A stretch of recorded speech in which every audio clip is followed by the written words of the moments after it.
Hello കൂട്ടുകാരെ, ഇന്നത്തെ പ്രൊമോയിൽ നമുക്ക് കാണാൻ കഴിയുന്ന അങ്ങനെ നമ്മളെ വിക്രം ഇഷിതോട് ചോദിക്കേണ്ടത് എനിക്ക് അരമണിക്കൂർ നിങ്ങളുടെ കാറൊന്ന് തരുമെന്നൊക്കെ ചോദിച്ചിട്ട് വാങ്ങിക്കൊണ്ടുപോയിട്ട് എന്താണ് സാബുവിനിട്ടിട്ട് നന്നായിട്ടിട്ട് പെരുമാറുന്നുണ്ട്. സാബുവിൻ്റെ കാലൊക്കെ ഇട്ട് ഓടിക്കുന്നുണ്ട്. കാരണം അവൻ്റെ അച്ഛനെ വിഷമിപ്പിച്ചുകൊണ്ട് എല്ലാം നന്നായിട്ടിട്ട് കൊടുത്തിട്ട് അവൻ പെട്ടെന്ന് വേഗം ആ കാർ എടുത്തിട്ട് നേരെ ഇഷിതയുടെ അടുത്തേക്ക് പോകേണ്ടത്. എന്നിട്ട് എന്തായാലും ഇഷിത നേരെ കൊണ്ടുപോകുന്നത് നമ്മുടെ വേദയുടെ വീട്ടിലേക്കാണ്. വേദ എന്തായാലും എല്ലാ ലൈറ്റൊക്കെ ഓഫ് ചെയ്തിട്ടുണ്ട്. ഇൻവെർട്ടറിൽ മാത്രം ഓടണ തരത്തിലൊക്കെ ആക്കിയിട്ടുണ്ട്. CCTV ഒക്കെ ഓഫാക്കി വെച്ചിട്ടുണ്ട്. അതുകൊണ്ട് മെല്ലെ നമ്മുടെ വിക്രത്തിൻ്റെ മേലേക്ക് കൊണ്ടുപോയിട്ട് അവളുടെ റൂമിൽ സുരക്ഷിതാക്കിയിട്ട് മുറിയൊക്കെ ഡ്രസ്സ് ചെയ്തൊക്കെ കൊടുക്കുന്നുണ്ട്. അവന് വേഗം ഭക്ഷണമൊക്കെ വായിൽ കൊടുക്കുന്നുണ്ട്, ഒക്കെ ചെയ്ത് കൊടുക്കുന്നുണ്ട്. വിക്രത്തിനെ പൊന്നു പോലെ നോക്കുന്നുണ്ട്. എന്തായാലും വേദ വിക്രത്തിന് ഇനി ആർക്കും വിട്ട് കൊടുക്കില്ല എന്ന് മനസ്സുകൊണ്ട് തീരുമാനിക്കുന്നുണ്ട്.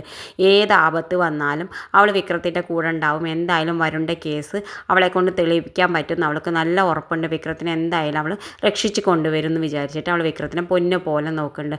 ആ സമയത്താണ് നമ്മുടെ വേദയുടെ അച്ഛന് ആ റൂമിൽ നിന്ന് ഒരു ശബ്ദമൊക്കെ കേട്ടിട്ട് വേദരാജൻ പോലീസുകാരനെയൊക്കെ വിളിച്ച് കൊണ്ടുവരുന്നുണ്ട്. പോലീസുകാരൻ വന്ന് റൂം മുഴുവൻ തപ്പണുണ്ട്. വിക്രമാണെങ്കിൽ വേഗം ചെന്ന് വിളിക്കുന്നത് ബാത്റൂമിലാണ്.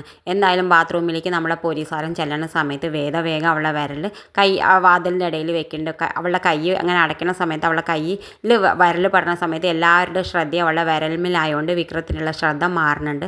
എന്തായാലും വിക്രത്തിനെ പോലീസുകാരുടെ നിന്ന് വേദം എന്തായാലും രക്ഷിക്കുന്നുണ്ട്. വിക്രത്തിനെ ഒരിക്കലും അവൾ വിട്ടുകൊടുക്കില്ല എന്ന് മനസ്സുകൊണ്ട് തീരുമാനിക്കുന്നുണ്ട്. വിക്രത്തിനെ പതിയെ നടത്തിയിട്ട് എല്ലാ കാലുമേലത്തെയൊക്കെ ശരിയാക്കി കൊണ്ടുവരുന്നുണ്ട്. ഇത് കാണിച്ചും കൊണ്ടാണ് ഇന്നത്തെ പ്രൊമോ അവസാനിക്കുന്നത്. ഇതുപോലുള്ള പ്രൊമോ വിശേഷങ്ങൾ നിങ്ങളുടെ മുന്നിൽ എളുപ്പത്തിലെത്താൻ ഈ ചാനലൊന്ന് സബ്സ്ക്രൈബ് ചെയ്യാൻ മറക്കരുതേ.